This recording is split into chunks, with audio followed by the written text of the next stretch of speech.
மொட்டை தலைக்கும் முழங்காலுக்கும் சம்மந்தம் இருக்கான்னு எனக்கு தெரியாது. ஆனால் உங்களோட ஈருக்கும் இதயத்துக்கும் கண்டிப்பாக சம்மந்தம் இருக்குது. Myself doctor Karthik from doctor CK dental and face clinic. நம்ம உடம்புல இருக்கிற ஒவ்வொரு பகுதியையும் காரோட ஸ்பேர் பார்ட்ஸ் மாதிரி தனித்தனியாக கன்சிடர் பண்ணுற ஒரு பழக்கம் நமக்கு இருக்குது. இது ஒரு டிவைஸுக்கோ இல்லை ஒரு வெஹிக்கிளுக்கோ அந்த மாதிரி ஒரு மெக்கானிக்கல் ஆஸ்பெக்டில் இந்த கான்செப்ட் கரெக்டாக இருக்கலாம். பட் பயாலாஜிக்கலாக எஸ்பெஷலி ஹியூமன் பாடிக்கு இந்த கான்செப்ட் கண்டிப்பாக தப்பு. பற்கள்லையோ ஈறுகள்லையோ இருக்கக்கூடிய பிரச்சனைங்கிறது அந்த இடத்த மட்டும் பாதிக்காது, உங்களோட ஹோல் பாடியில் எங்கே வேணால் இதோடைய பாதிப்பு இருக்கலாம்.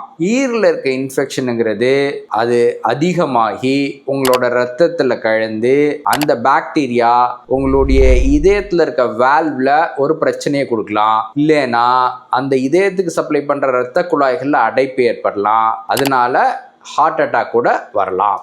ரெகுலராக உங்களோட டென்டிஸ்ட்டை மீட் பண்ணி உங்களுடைய ஓரல் ஹெல்த் எப்படி இருக்குன்னு நீங்கள் செக் பண்ணிக்கணும். அட்லீஸ்ட் 6 மந்த்ஸ்க்கு ஒரு தடவை க்ளீன் பண்ணி உங்களுடைய ஓரல் கேவிட்டியோடைய ஹெல்த்தை பெட்டராக வச்சுக்கணும். உங்களுடைய ஈர் பாதுகாப்புங்கிறது உங்களுடைய இதய பாதுகாப்பு.